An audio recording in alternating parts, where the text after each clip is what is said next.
Boa noite.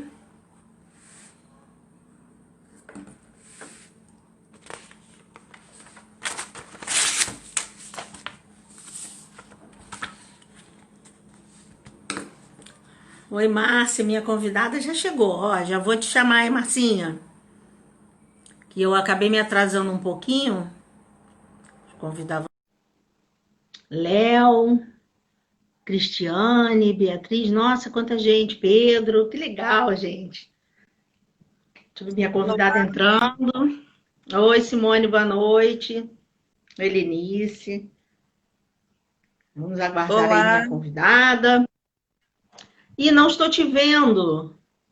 não Eu está tô me toda vendo? lindona, gente, porque essa pandemia não tá dando pra mim, não. Esse negócio de ficar em casa de pijama não é pra mim, não, menino. Aí a gente, eu falei o quê? Não, vou me arrumar, mas aí não prende o cabelo. Maria Queiroga entrando aí também. Márcia, cadê você? Não estou te vendo. Ui, Cara, o que que hoje? Acho que é melhor você sair e eu vou convidar você de novo para ver se tem algum problema aí com a sua câmera. Pode ser? Acredito que eu tô chique. Ah, Rômulo, princesinha, meu, eu já tô mais pra rainha mesmo, já. Cadê? Deixa eu chamar a Márcia de novo, porque. Márcia, vamos lá.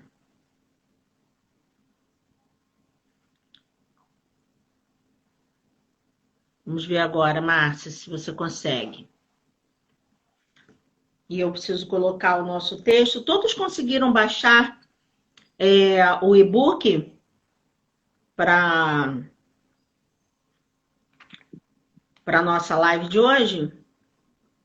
Pois é, também estou ouvindo Márcia. Márcia, não está com problema na câmera? Porque não há imagens suas. Sua. Cadê? Ela vai olhar a configuração. Carol, conseguiu? Então, o material de hoje nem é um material muito simplesinho, como é normalmente o material de live, né? Só com o texto para análise. Porque quando eu e a Márcia tivemos a ideia de fazer essa live, nós planejamos um material mais rico, porque é um assunto bastante novo, né, entre muitas pessoas da área de língua portuguesa, e há muito interesse sobre o assunto semiótica. Então, nós já vínhamos alinhavando esse trabalho, e aí decidimos montar um material um pouco mais. Deixa eu só carregar aqui o QR Code para poder colocar na tela aqui o material. Então, nós havíamos decidido montar um material um pouco mais encorpado, né? Vamos lá, vou ver agora se a Márcia consegue. Sim. E aí nós começamos a escrever, e aí foi engraçado que a Márcia mandou uma parte para mim e falou assim: Rô, acho que ficou muito grande, ficou com 4 páginas. Eu falei: vou dar uma olhada, vou acrescentar a minha parte. Darcília acrescenta a parte dela. E aí eu comecei. Quando eu mandei o material de volta para a Márcia, o material oi, estava com 27 enfim, páginas. Oi, conseguiu, que bom! Estou contando a nossa trajetória do material, assim. Aí, isso, aí ela falou assim: caramba, eu achei que 4 páginas eram muitas e agora o material ficou com 27 páginas. é verdade, cresceu bastante. Cresceu. E aí ele se transformou, né? Em vez de ser um material apenas para uma live, nós decidimos então fazer um e-book, porque ele fica mais Sim, completo e aí já dá para ter uma noção boa, né, de um pouquinho, né, dessa teoria que tanto nos encanta, né, e que nos fez conhecidas, né. Na verdade, só para apresentar para vocês a minha convidada, eu conheci Márcia já em final de doutorado, né? Porque a Darcília Simões me convidou para fazer parte da banca de qualificação de doutorado da Márcia. E ela mandou a tese para mim, eu fiquei muito impressionada com a quantidade de informações que havia ali na tese. E mergulhei, né, naquela leitura, naquela pesquisa junto com ela, mas não a conhecia pessoalmente. Só fui conhecer Márcia pessoalmente no dia mesmo da qualificação de doutorado dela.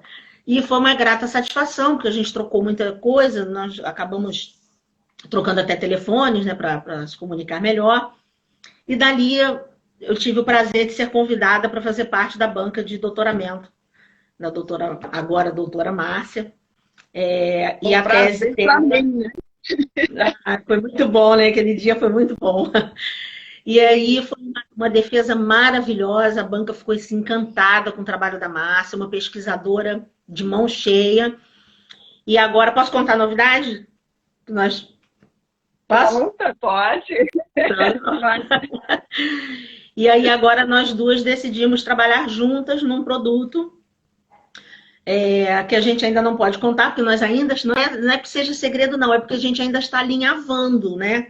Como que vai ser esse produto, e a Márcia vai entrar com força aí comigo para fazer um material de bastante qualidade para os professores que desejem aí ingressar nesse meio da semiótica verbal. Então, Márcia, apresente-se rapidamente, apesar de eu já ter apresentado você, mas eu apresentei você do meu lado, né? A pesquisadora que eu conheci. Rapidamente, faz um relato aí de como você chegou até a semiótica. Diga lá. Sim, sim. Eu me apaixonei pela semiótica na graduação, né?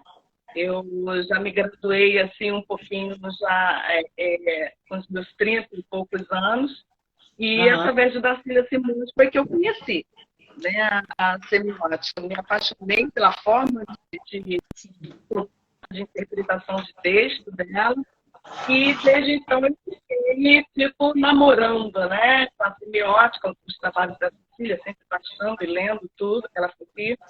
Até que, quando eu retornei para fazer a pós-graduação, fazer o mestrado e posteriormente o doutorado, eu continuei aí já naquilo que tinha me chamado muita atenção, a semiótica. E ninguém melhor no Rio que Darcília Simões para nos apresentar essa maravilha, né, de instrumento para o ensino da língua portuguesa. Fiz a minha tese, me apaixonei, tanto pela dissertação quanto a tese. São dois filhos assim que, nossa, cada vez que eu mexo, cada vez que eu toco nele, para mim é um prazer imenso, né? Muito bom, muito bom.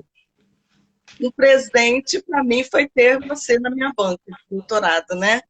Porque aprendi muito com as suas contribuições, suas considerações do material. Foi muito bacana, e agora redundou nessa parceria, né? Isso vai ser uma parceria de sucesso. Ansiosíssimo para começar o trabalho, e espero estar à altura, né? Porque dividir uma live com você, dividir trabalho com você é alguma coisa assim que, nossa, tô nervosa. Imagina, ó, já tem gente elogiando ali, ó, Marcela falando, defesa maravilhosa, eu concordo, Marcela. Marcelinha, Marcela foi uma defesa maravilhosa mesmo. Eu participo de algumas defesas, e assim, às vezes como espectadora, graças a Deus, às vezes como banca, a convite sempre de Darcília, mas a sua defesa teve uma característica muito interessante. Isso é bom os profissionais que estão nos assistindo, porque você tem uma humildade que não é muito própria da academia. A gente acaba sendo mordido, né, pelo mosquitinho do saber, mas você, com a sua humildade, mostrou uma grandeza absurda de pesquisa, de profundidade, de se apropriar daquilo que você estava defendendo, e realmente você defendeu o seu posicionamento, né? Ali a gente percebia que você não fez um doutorado só para ganhar um título, você fez um doutorado para aprender. E como eu também, venho perseguindo esses anos todos, eu procuro aprender sempre, todos os dias.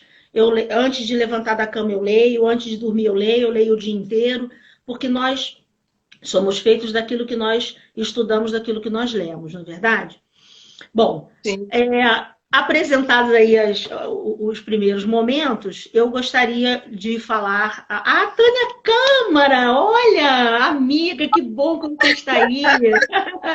A Tânia fez parte também da banca da Márcia, ela muita segurança da defesa. É verdade.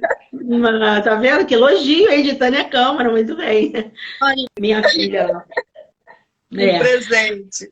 É verdade. Então, assim, a gente vai falar um pouco da trajetória da Darcília Simões, depois vou passar a palavra para a Márcia, porque a gente dividiu o trabalho, né, para apresentar para vocês. É muito difícil para nós duas falarmos de quem é Darcília Simões somente como profissional, porque a Darcília, ela tem uma importância muito grande na vida dos orientandos dela, porque, na verdade, ela não só nos orienta, né? A Darcília, ela nos adota. E ela faz cárcere privado, né? Ela cria orientando em cativeiro. Porque a época do mestrado eu tive problemas sérios familiares. E, enfim, culminou com um divórcio. E naquela confusão do divórcio, eu sem saber o que fazer, com aquela dissertação nas mãos e perdida, né? Com tudo aquilo que estava me acontecendo, ela me levou para a casa dela e eu passei uma semana na casa da Darcília e ela me ajudando a escrever. Obrigada, ela está dando beijo aí. Ela conta essa história. Então, assim, a Darcília, ela adota os orientandos dela, e não foi diferente nem comigo nem com a Márcia, né? E durante o mestrado eu tive a oportunidade de conhecer a semiótica, mas o meu mestrado não foi na área de semiótica, foi na área de concordância, né? Falei sobre concordância verbal, mas eu conheci a semiótica por intermédio da Darcília. E aí comecei a me apaixonar pela ciência. E no doutorado eu decidi que eu ia fazer no campo da semiótica. Então a minha tese já foi também, né, no campo da semiótica e especificamente da teoria criada pela Darcília, a teoria da iconicidade verbal. E eu tenho um sonho, que hoje até conversei com a Darcília sobre isso, que é dar continuidade a essa teoria dela e dar um passo além. Não sei se serei capaz de fazer isso. Convidei minha colega Márcia para fazer parte dessa empreitada, ela aceitou. Então agora o desafio é dobrado, né? Nós vamos ampliar, vamos tentar pelo menos, né, Márcia? Vamos tentar ampliar a teoria da Darcília e levar isso para outras searas dentro do estudo da língua. Como eu tenho, e a Márcia também, né, todo um viés dentro do magistério, tudo que chega às minhas mãos, eu penso em como é que eu vou transformar isso numa aula para facilitar, né, o meu aluno. Então, eu sempre penso numa forma de ensinar aquilo que seja diferente, não para... parece que isso aqui é uma novidade, eu vou usar porque é uma teoria diferente. Não é para isso. Mas realmente para facilitar o ensino, para ter mais segurança daquilo que eu estou ensinando. E é assim que eu levo, né, os meus cursos para os professores. Sempre que eu termino uma parte teórica do curso, eu mergulho em análises para mostrar a eles como é que você vai levar isso para dentro da sala, não como um instrumento de demonstração de poder e de saber.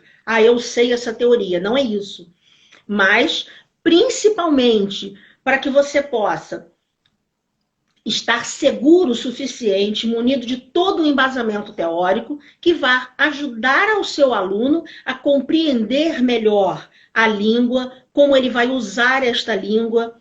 Então, esse é o nosso papel como professores. Não é chegar em sala de aula e demonstrar o que sabe para dizer, olha o quanto eu sou sábio.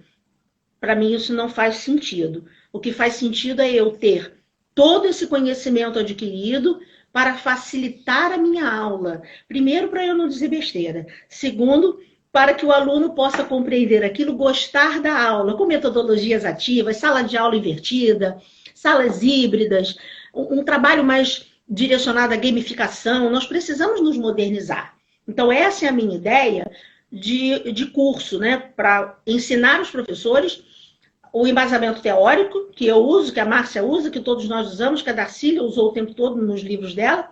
Mas as aulas da Darcília me chamaram muita atenção na faculdade, porque ela realmente entrava em sala de aula e ela ensinava aquilo de uma forma que eu dizia assim, gente, como é que eu nunca aprendi desse jeito? E essa teoria faz todo sentido nisso, né? Então, quem quer aprender a teoria da iconicidade verbal, bota a mão no coraçãozinho, dispara coração, porque isso vai facilitar. Não só as aulas de interpretação de texto, principalmente. Não tem como não gostar, porque é uma ciência, né, Márcia? A gente ajuda o aluno a interpretar, a criar os seus próprios textos com ciência, e não aquela interpretação de texto tipo assim, você está sentindo, você está percebendo. Não, o aluno não está percebendo, ele não está sentindo.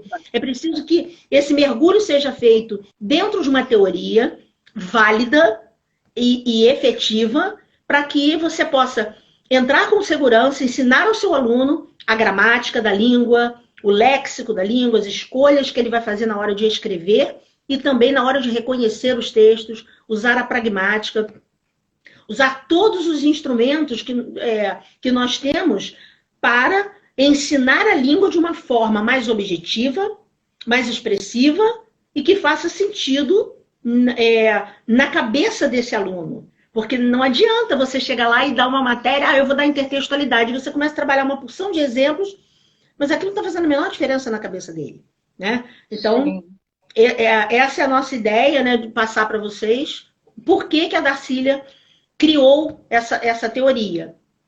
Porque ela é professora, pesquisadora, se vocês olharem aí no material, nós tivemos a maior dificuldade para resumir, então tem o link depois do currículo Lattes dela, de resumir aquilo que a Darcília e faz, né?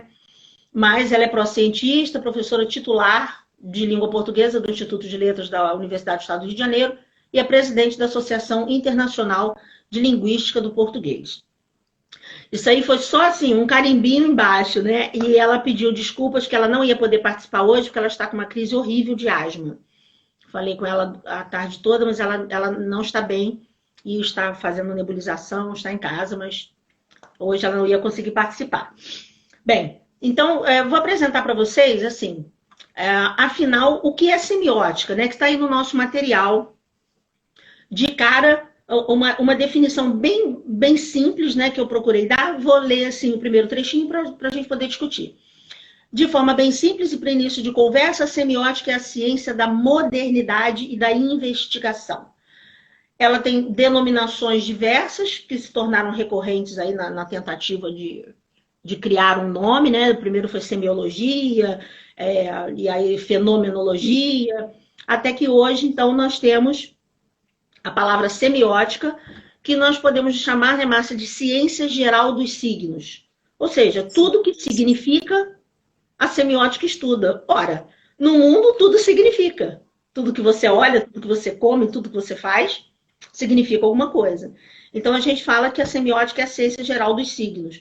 E como todo mundo é feito, o mundo inteiro é feito de signos, daquilo que você olha, daquilo que você cheira, do que você sente, do que você percebe, a semiótica, então, ela é extremamente abrangente. Eu até arriscaria dizer que a semiótica é a mãe de todas as ciências, porque todas as ciências cabem, né, no chapéu, assim, da semiótica. Então, basicamente, é a ciência geral de todos os signos. Então, você olha alguma coisa, você olhou um prédio, e aquele prédio tem uma cruz em cima, você diz assim, é uma igreja. E por que você disse aquilo? Porque aquela cruz é o símbolo do cristianismo. Então, aquilo significa alguma coisa para você. Tem alguém de terno e gravata, com pasta na mão, você olha, você é um homem executivo, ele está trabalhando, ou no escritório, ou é advogado. Nós conseguimos perceber algumas coisas porque essas imagens significam, né? Estou mandando aí melhoras para Darcília, Henrique, vou passar para ela o seu desejo aí de melhora. Bom, então, logo de cara a gente vai conhecer aí quem é o pai da semiótica, né? Como o pai da linguística, que é Fernando Saussure, o pai da semiótica é o Charles Sanders Peirce, esse americano, que inquieto demais, né, Márcia? A gente quando começa a estudar sobre Peirce, assim, nossa, que homem inquieto, né? E, e chegar a considerar o Leonardo da Vinci da modernidade, né? Porque o da Vinci, ele foi um precursor também, né, de tanta ciência pela inquietude dele. E o Peirce não foi diferente. Ele era muito inquieto, ele tinha várias formações e não parava de estudar e não parava de se dedicar. Então, a gente pode considerar o Peirce como o Leonardo da Vinci da modernidade. E depois, na sequência do material, eu vou mostrando a vocês quem é no Brasil, né, que se destacou, até porque ela estudou nos Estados Unidos, quem é que se destacou na semiótica no Brasil, que foi a Lúcia Santaella. Então, se... Bela, tá travando? A Isabela está dizendo que está travando um pouco. Fala para mim aí se melhorou. Aqui para mim está chegando normal. Tá normal? A Santaella com 2 L's, né? Deixa eu botar aqui, Lúcia Santaella, para quem quiser pesquisar e se apropriar um pouco mais.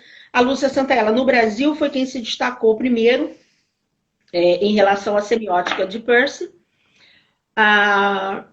Inquieto, igual a Tânia está comentando aqui, que nós também somos inquietas, eu, Darcília, você, Tânia, essa inquietude tem que fazer parte da vida da gente, né? Isso aí. Então, na verdade, a Lúcia começou o estudo bem aprofundado. O primeiro livrinho dela, aquele O que é Semiótica, pequenininho, né? Que ela mesma já disse, aquele livro está ultrapassado, porque ela já escreveu outras coisas depois daquilo, revendo aquela teoria. Para o cientista é isso, né? O tempo todo ele vai revendo as teorias. O próprio Peirce fez revisões e mais revisões da teoria dele, que começa lá com a fenomenologia. E aí ele até diz que a fenomenologia, né, era uma quase ciência, que ele nem podia chamar de ciência, né, era uma quase ciência. Nós podemos dizer que o Peirce não foi um homem do nosso tempo, ele foi um homem de um tempo que ainda nem existe. Talvez um dia a gente chegue lá e diga assim, olha, aquele cara lá atrás já viu isso. Como nós falamos de Leonardo da Vinci, né, que desenhou o primeiro helicóptero, quando nem se falava em aeronave, né? Bom, então essa ciência geral dos signos, aqui no Brasil, começa a ser estudada por Lúcia Santaella, e quem vai se destacar na semiótica verbal, no Brasil, é a Darcília Simões, que todo esse conhecimento da Lúcia Santaella, que a Darcília tem muita consideração por ela, o tempo todo usando os livros dela, falando sobre ela, foi uma grande base, né, de trabalho para a Darcília também. Mas a Darcília começou a trazer a semiótica para as aulas de língua portuguesa, principalmente para as aulas de redação. Inquieta do jeito que como é que eu vou ensinar isso para o aluno, como é que ele vai se apropriar disso, e começou a traçar esse percurso semiótico de identificação dos signos dentro do texto. Então, eu não vou me alongar nos estudos cronológicos da semiótica, porque isso está tudo no material, no e-book. Quem ainda não tem o e-book pode adquirir no canal do Telegram. Isabela, por gentileza, tem como você fixar isso aqui? Não, né? Acho que sou eu que tenho que fixar, né? Do canal do Telegram. Eu vou colocar aqui... Peraí, só um minutinho. Linktree. Que aí vocês podem pegar, porque aí eu vou fixar aqui o link para que vocês possam ter acesso à rede social e ao canal do Telegram, para que vocês possam baixar esse material. Então, tá aí o link. Deixa eu tentar fixá-lo aqui. Bem, não vou conseguir fixar. Entrou, tá. E também o link está lá na minha bio do próprio Instagram, para vocês baixarem. Então, nesse material que nós compusemos para fazer essa live de hoje, nós já colocamos tudo na sequência cronológica, como que ela começou, A ciência, claro que é um resumo, né, gente? Porque são capítulos e mais capítulos, leituras e livros aí. Mas é um resuminho, pelo menos, para vocês terem noção de que ela vai começar com o norte-americano, com o Peirce. Depois, Greimas na França, que também vai desenvolver a semiótica, só que diferente do Peirce, que trabalha com a tríade, né? Eu já vou falar sobre isso. O Greimas já coloca aí o quadrado, né? Particularmente, eu não curto muito a semiótica greimasiana, acho que eu nunca consegui entender muito bem a cabeça de Greimas, mas ele dá continuidade aos estudos, ele vai beber nas águas, né, anteriores, da mesma forma como Ferdinand de Saussure teve uma importância tremenda nos estudos do signo verbal, e a partir dos estudos dele é que o Peirce começa a perceber que faltava um elemento de composição ali para que aquilo pudesse ser chamado de signo, né? É quando ele sai do binarismo, significante e significado, e vai então para a tríade, né? Que seria o objeto, o representamen e o interpretante, que ficou faltando ali no conceito de signo de Ferdinand de Saussure, que foi um desbravador da linguística, né? A gente não pode simplesmente dizer assim, ele é estruturalista, né? Poxa, mas se ele não tivesse começado, talvez nós não estivéssemos hoje onde estamos com os estudos da língua. Posteriormente, os russos também se dedicaram aos estudos, a esses fenômenos semióticos, mas muito mais no lado cultural, né? Que você já percebe aí na Rússia um outro viés diferente da semiótica de Peirce, diferente da greimasiana, mais dedicada à literatura, a fenômenos culturais, então já é uma outra semiótica, já um pouco dissociada apenas dos estudos da língua.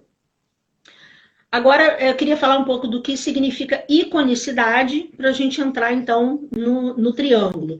Vocês têm lápis e papel aí? Podem anotar, fazer um desenhinho, né? Porque aí seria interessante que vocês pudessem desenhar alguma coisa aí. Se puder fazer um triângulo, aí no lado do triângulo você vai escrever objeto. Do outro lado do triângulo você vai escrever representamen. Representamen. E lá na pontinha do triângulo você vai escrever interpretante. Pronto, está criada a nossa tríade aí, né? Nosso triângulo semiótico. Então, o grau zero de Roland Barthes também entra nessa história. O Henrique está mergulhado em leitura, que todo dia ele fala comigo. O Henrique é formado pela UFRJ, está querendo, assim, mergulhar, assim. Roland Barthes entra nessa história, mas bem posterior a tudo isso, e o Halliday vai entrar também. Tenha calma. A Queiroga está desenhando lá na parede. Eu não vou usar o quadro que fica invertido, né, na live. Mas, enfim, já desenharam o triângulo? Perfeito. Então, quando você olha alguma coisa ou lê alguma mensagem, absolutamente você já pensa naquilo que ela representa, né? Então, por exemplo, isso aqui, todos sabem que é água mineral, né? Você olhou aqui, Minalba, água mineral. Então, isso aqui é o objeto. Desse objeto, você tem o representamen. Você vai escrever lá, água mineral.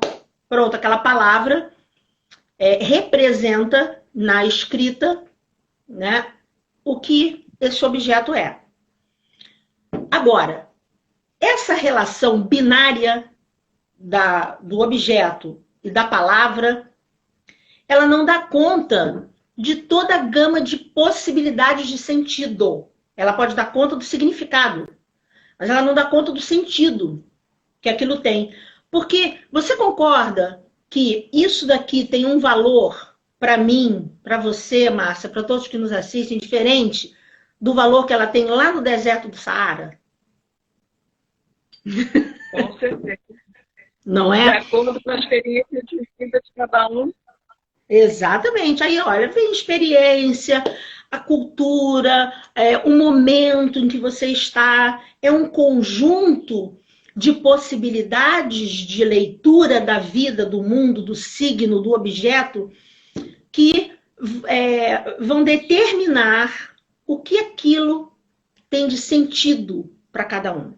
Então, esse interpretante, que é o nosso pico do triângulo, que foi o elemento que o Peirce colocou no binarismo estruturalista, este elemento não é a pessoa que está lendo, não é uma pessoa que às vezes, não sei, Márcia, se você já teve também essa sensação, de que as pessoas que começam a entrar no mundo da semiótica acham que o interpretante é uma pessoa, né? Sim, sim. O interpretante não é uma pessoa, né? Ele é um conjunto, é o pragmatismo, é um conjunto de cultura, de sensações, de tudo que podem... Todo um contexto, né, que dá suporte à compreensão.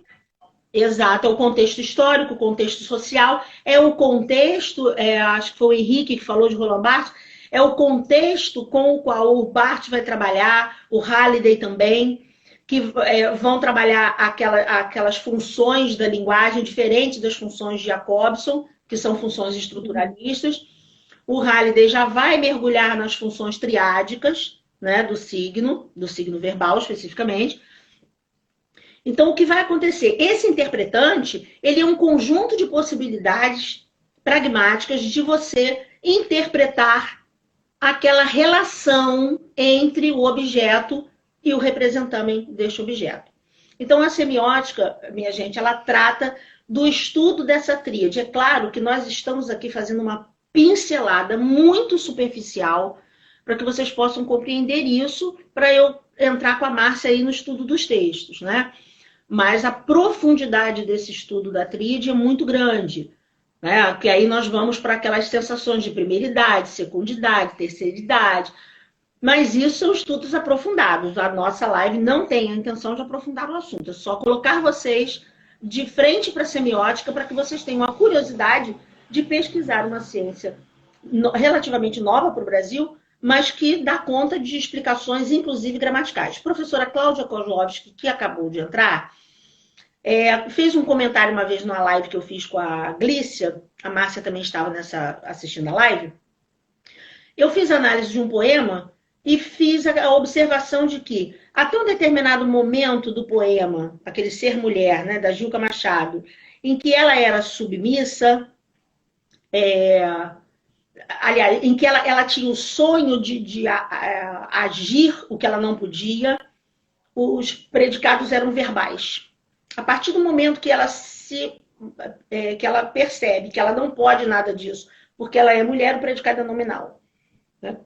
Então, a observação disso só me foi possível por conta dessa teoria da iconicidade verbal. Ou seja, eu observo o signo verbal gramatical já com olhares diferentes, né? Já percebendo as modificações sintáticas, semânticas, morfológicas naquele texto que são produtoras de sentido. A coesão, a coerência, tudo isso é produtor de sentido que a semiótica me dá todo o respaldo teórico para que eu possa encontrar, e muito mais a teoria da iconicidade verbal, que não está só nas aulas de língua portuguesa. Meu querido amado Gilson Rebouças de Geografia usa a semiótica o tempo inteiro. Os mapas são a representação da realidade, né? Então, eles têm também a tríade semiótica, e os professores todos de todas as matérias poderiam vir beber nesta água maravilhosa da iconicidade, né? Então, o que significa... Oi? Inclusive, essa abrangência da semiótica, um dos pioneiros da semiótica aqui no Brasil, que foi o Pignatari, ele começou a aplicar a semiótica nas aulas de arquitetura e design. Sim, sim. Depois é que ele foi para a literatura, né? Que ele era um poeta da poesia concreta, o Roberto Campos. Exatamente. Então, os dois começaram, quer dizer, o Pignatari começou na arquitetura e design, e depois foi para a literatura, né? Então, é uma abrangência muito grande, cabe para todas as áreas. Exatamente, todas mesmo. Por isso que a gente fala que a semiótica é a ciência geral dos signos, né? Bom, aí daqui a pouco, para eu passar para... Márcia, essa parte é tudo do que é iconicidade ou é minha? Já nem me lembro. Não, essa aqui ainda é minha. Dos níveis. Não, aqui das contribuições das semióticas, fundamentos filosóficos de Peirce, leva em conta que a linguagem como um fenômeno que engloba movimentos cognitivos, de raciocínios, movimentos sociais e a produção dos seus efeitos de sentido. A iconicidade, gente, é a representatividade de alguma coisa para alguém. Quando você olha e aquilo representa para você alguma coisa, aquilo tem uma carga de iconicidade, uma carga de representatividade para uma pessoa que é diferente da outra, né? É claro que existem representatividades mais objetivas. A gente falou agora dos mapas. Os mapas têm uma representatividade objetiva. Por quê? Ele é interpretativo? Claro que é. Você vai olhar um mapa geográfico, um mapa político. Eles são mapas que têm uma representatividade diferente, com objetivos diferentes. Mas são mapas menos interpretativos do que, por exemplo, uma poesia.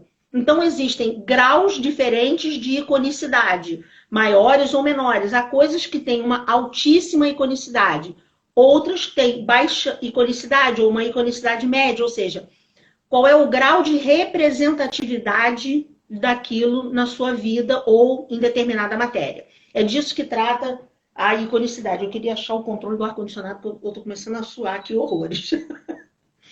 Essa luz aqui, pronto.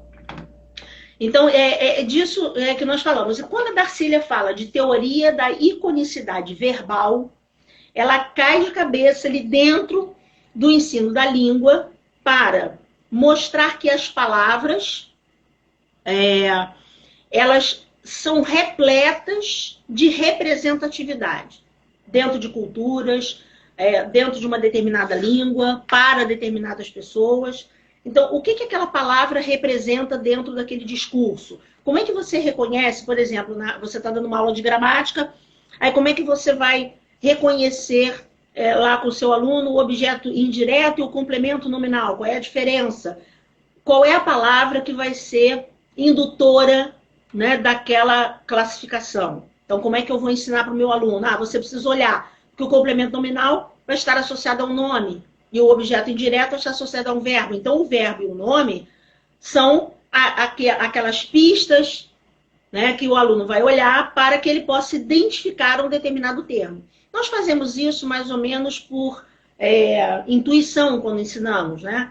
Agora, você concorda comigo, Márcia, que quando você sai da intuição, né, daquele saber, não, completou um nome é complemento nominal, completou um verbo é objeto indireto, beleza. Quando você sai da intuição e você se apropria dessa teoria para você ensinar, você dá um caminho muito mais curto para o aluno do que apenas aquela sensação de estar explicando a teoria sem essa iconicidade. Aí agora eu queria que você falasse especificamente sobre essa teoria da iconicidade. O aluno, ele sai quando ele não precisa nem nós darmos os nomes, né, a nomenclatura que nós conhecemos da teoria da iconicidade, mas quando ele sai da simples, vamos colocar aí, decoreba, para a compreensão semântica, porque até as escolhas das funções sintáticas, ela passa por compreensão semântica, então fica muito mais fácil, né, da compreensão do que o texto quer dizer com aquilo. Fica muito mais tranquilo. A sua internet está picotando um pouco, tem como... Picotando? Eu não sei aqui. Não sei se é só para mim. O sinal tá bom. O meu Como sinal é que o pessoal está recebendo aí? Como é que vocês estão ouvindo, vendo a Márcia, a mim também? Eu preciso de um feedback aí. Eu vou anotando aqui as perguntas, tá? Aí, se a gente não conseguir responder hoje, eu estou anotando aqui e depois eu respondo. Ambiguidade, em modo muito mais simples de análise, entra por aí também. Certamente, Henrique. Depois, se você quiser saber mais sobre como dar uma aula de ambiguidade usando a teoria da iconicidade verbal, faça contato. Você sabe que o tempo todo eu estou aí online e vou dizer... E signos orientadores, né, estão aí para isso, né, para produzir ambiguidade, né, plurivocidade. Proposital, né? Exatamente. A imagem da Márcia, a tua imagem está muito turva, mas pode ser da câmera, né? Então vamos lá. Tá todo mundo ouvindo bem, então, continuando. Ouvindo, né? Tá falando. Será que se colocar o fone melhora? Pode ser que sim. Deixa eu tentar aqui colocar e ver se melhora. O Pedro, uma graça você. Pedro é professor de português, está fazendo meu curso de língua portuguesa em perspectivas de análise. Aliás, já vi um monte de professores que estão fazendo meu curso, estão aqui online, ó. Vê se melhorou o som. Melhorou. A imagem tá... Melhorou? Meio turva, mas o som melhorou. A imagem não... vai ser difícil aqui, que agora o plug fica no final do celular, né? Vamos lá, vou tentar estabilizar aqui. Pronto, mas tá bom já. Então, a Darcília, ela propõe essa análise do signo verbal a partir da divisão, né, do signo verbal em 3 dimensões: ícone, índice e símbolo, né? Então, de que forma que esse signo verbal, que esse ícone, que esse que esse índice, que esse símbolo, de que forma eles se apresentam no texto verbal? E é essa parte que é aquela mais gostosa da gente fazer na análise do texto, né? Que ela propõe 5 níveis de análise do texto. Então, o primeiro nível é aquele diagramático, aquele nível em que você vê a organização das palavras na página, na folha, a organização sintagmática das palavras, a cor, o formato, né, o tamanho da fonte, tudo isso aí vai entrar na avaliação da iconicidade diagramática. E tudo isso também vai contribuir para a interpretação do texto. Isso aí que a Márcia está falando vai dialogar com os gêneros de Bakhtin. Porque a primeira identificação do gênero, ela é plástica, né? Pela iconicidade diagramática. Você reconhece uma bula, você reconhece um soneto pela diagramação dele, pela plástica que ele se apresenta, né? Então, essa parte da iconicidade aí, da diagramática, vai dialogar com os gêneros textuais. Segue o baile. Inclusive, o texto final que eu queria indicar para o pessoal dar uma lida, ele tem todas essas iconicidades que a Darcília propõe de análise, né? Então, todos esses níveis a gente vai poder ver ali naquele texto. Qual é o a iconicidade é o versões, texto versões. Eu procurei por ele hoje e não tive tempo de passar para você para acrescentar no material. Mas depois é fácil, de fácil acesso. Tá, que eu acrescento aqui. Acrescenta no material, ok. Então, nós temos também, além da iconicidade diagramática, a iconicidade lexical, que ela propõe a recuperação das pistas que o autor coloca no texto, né? Quando o autor escreve o texto, as escolhas das palavras, elas seguem um determinado critério. Elas seguem um projeto comunicativo, né? Então, aquelas pistas que ficam no texto, elas vão sendo recuperadas pelo leitor.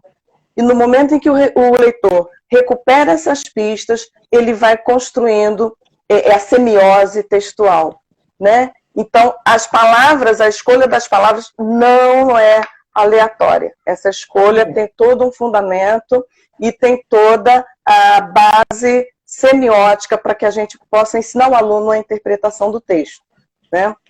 A iconicidade isotópica.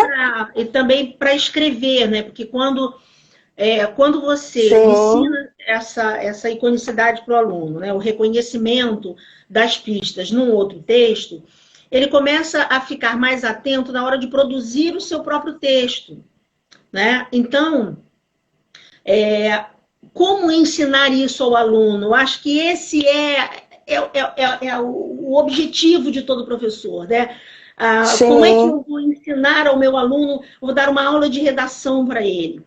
Eu vou ensinar sempre do mesmo jeito que todo mundo ensina? Não! Eu vou usar essa teoria da iconicidade verbal em favor das minhas aulas de redação para que os meus alunos possam ser redatores mais proficientes, redatores mais cônscios daquilo que eles estão usando, como a Márcia falou agora, da iconicidade lexical, que um dos maiores problemas que eu vejo hoje em dia na hora de corrigir redação é da escolha dos vocábulos. As pessoas não sabem escolher o vocábulo certo para aquela atitude comunicativa, para aquele gênero. Então, quando você ensina por essa teoria e dentro dessas escolhas lexicais, você está tornando esse aluno muito mais capaz, muito mais habilidoso na escolha do vocabulário, né? Então, essa é a parte da que ela falou aí da iconicidade lexical, né? Lexical. E uma das fontes que eu passei a ter em maior número na minha biblioteca foram os dicionários. Porque nós normalmente dicionários. Ah, sim. Dicionários. Porque quando você está escrevendo um texto, você essa palavra não está legal, eu quero uma mais precisa. E aí, dicionário de sinônimos, dicionário de nomes, enfim. Exatamente. Dicionários que nós temos aí que pode nos auxiliar tanto a professoras quanto a alunos, né, nessa escrita. E além desse, nós falamos da diagramática, né, iconicidade diagramática, iconicidade lexical, a iconicidade isotópica, que é um terceiro nível de análise que a Darcília propõe, que é aquela que vai traçando campos lexicais, né? As escolhas das palavras, elas fazem parte de campos lexicais. E esses campos... Márcia, reveja o seu áudio, porque nós não estamos te ouvindo. Eu acho que é a sua conexão. Vocês estão me ouvindo bem? Melhorou. Para mim, o seu áudio não está bom, está picotando demais. Picotando muito? Eu não sei se a curva do Covid está baixando, mas a curva da minha cintura está curva do sinal da internet. Eu vou abrir a porta aqui, porque eu fechei para não ser incomodada com barulho da rua e tal. Eu vou abrir aqui para ver se melhora. Só um minutinho. Tá bom. Bem, enquanto a Márcia vai lá abrir, vou distrair vocês aqui com uma coisa. Você está me ouvindo bem, Helenice? Obrigada. Helenice também está fazendo meu curso, não está agora, nessa última turma que eu abri? Esqueci. No material que eu mandei para vocês, eu coloquei a análise do poeminho do Contra por escrito, e essa análise está feita num vídeo cujo link está no material, no e-book. Então, você pode clicar aí no material, que há uma aula sobre iconicidade verbal no poeminho do Contra. Agora, no curso que eu estou fazendo, a Helenice está fazendo o curso, eu faço análise num dos módulos, Márcia, eu faço análise de 9 textos com a teoria da iconicidade verbal. Nossa, muito bom. Os professores falam, nossa, como isso abre a mente do aluno para perceber, né, isso que você está falando. Muito boa essa sua observação sobre o dicionário, eu tenho conversado sobre isso com os professores e com os meus alunos. Você não pode, de maneira nenhuma, desconsiderar a questão do dicionário. Nós precisamos corrigir redação com dicionário ao lado, escrever com dicionário ao lado, entendeu? Ela disse até que foi esse vídeo que convidou ela para o curso. Entendi do poeminho do Contra. Esse poeminho é muito bom, né? Muito gostoso.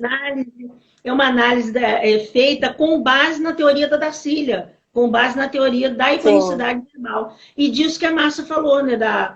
Você falou da diagramática, né? Falou da lexical, falou da lexical, isotópica, que é aquela que mostra o tema, né? A partir dos quais o projeto comunicativo do autor vai sendo desenhado. Sim.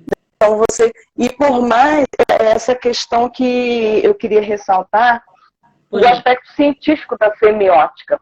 Porque quando você vai fazer a análise, por exemplo, isotópica, você faz um mapeamento do texto.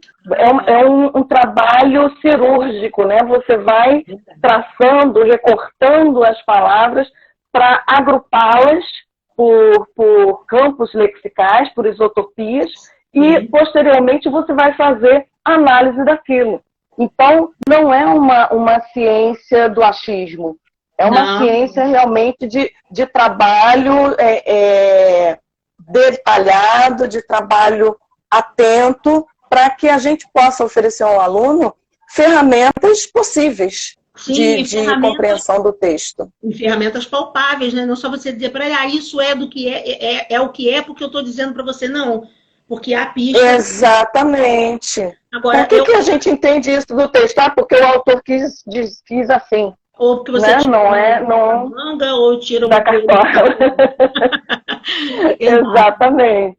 Eu sou desconfiada, Márcia, que nós vamos ter que prolongar essa live, porque eu separei algumas coisas para analisar, mas é tanta coisa, né, da iconicidade verbal que a gente não consegue em uma hora, né? Eu estou vendo aqui, nós já vamos quase terminar. Faltam 13 minutinhos para uma hora. Nós entramos um pouquinho atrasadas, porque eu demorei. Um pouquinho depois. Estúdio. Hoje eu vim para o estúdio por causa da iluminação, mas nós entramos um pouquinho depois. Mas já vou antecipar que, se não der tempo, nós vamos marcar uma outra live para fazer, porque não vai dar tempo, é óbvio que não dá.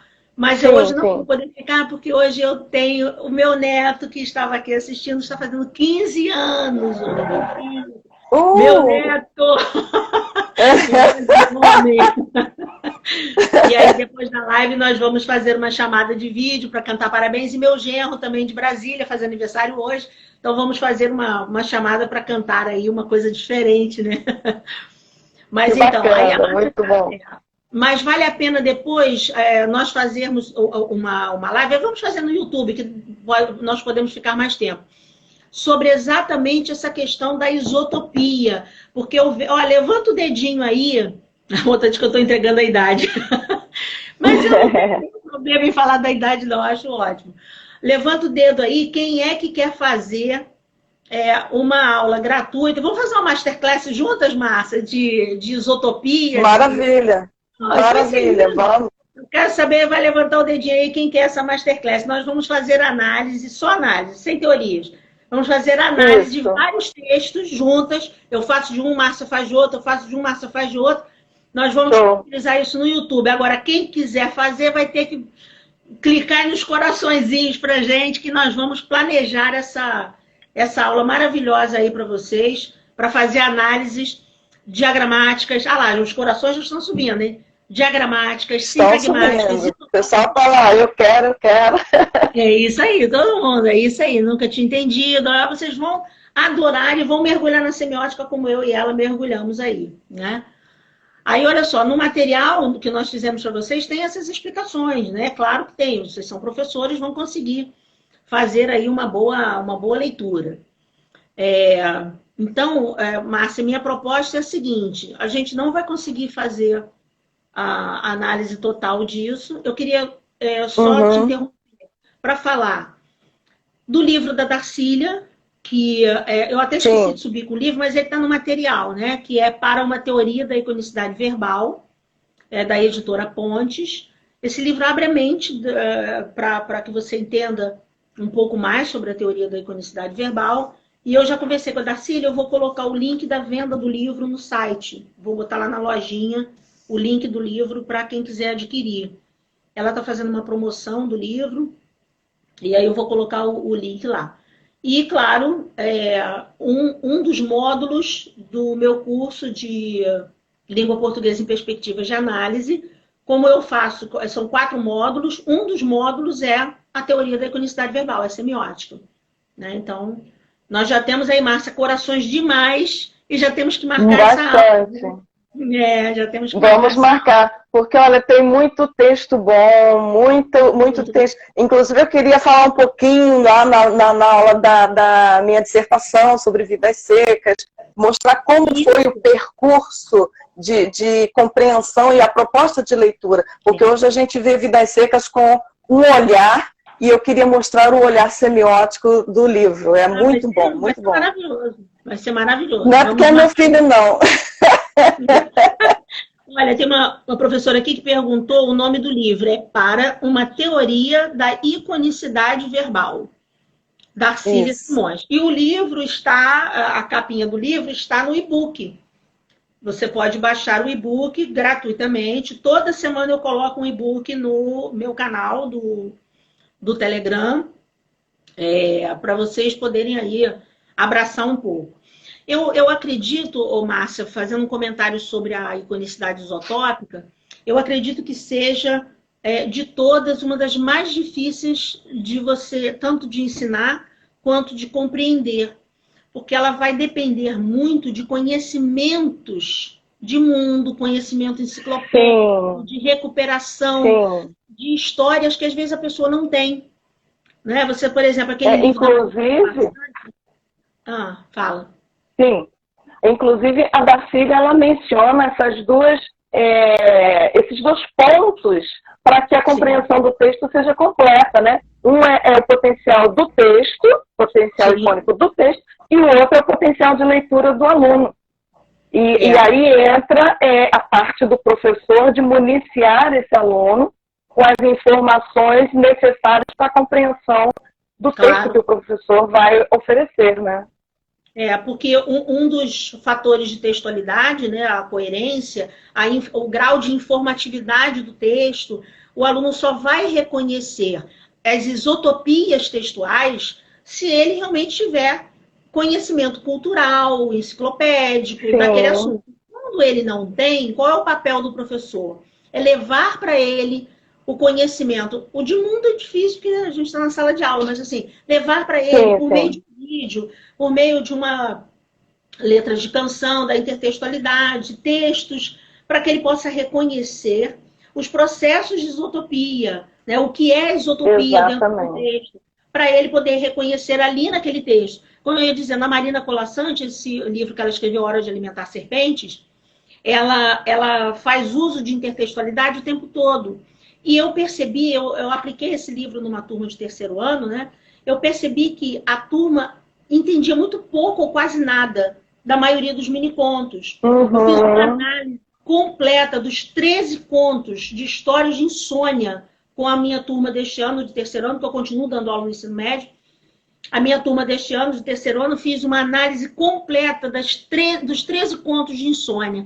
Eles ficaram, assim, sabe, maravilhados. Eu falei, Rosane, a gente jamais iria ler desse jeito, porque eles não conheciam esse processo isotópico, a iconicidade do lobo. O que o lobo aparece ali? Qual é o significado do lobo? Qual é o significado do cordeiro? Né? E aí a gente vai mapeando esses textos para eles, para facilitar a compreensão do aluno, mas com bases sólidas, com base na iconicidade, na representatividade de cada vocábulo, de cada léxico, de cada diagramação.